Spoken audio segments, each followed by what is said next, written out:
నా వాళ్ళ పట్టణంలో 7 మంది కుమారులు 6 మంది నా కోడళ్ళు నాకు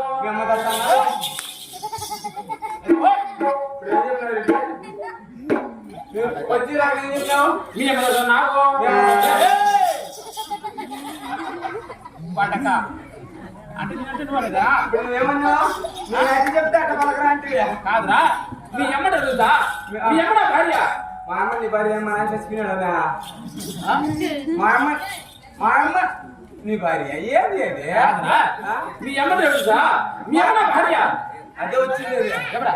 మా నాన్న చచ్చిపోయినాడా కాదురా కాదుబా మీ అమ్మ నా భార్య మా నాన్న చచ్చిపోయినాడా మీ అమ్మట మీ అమ్మ కాదు మా అమ్మ మీ అమ్మ నా కళ్ళ కావాలి నేను మీ అమ్మట లేదు మీ అమ్మట అడుగుతా నా భార్య భార్య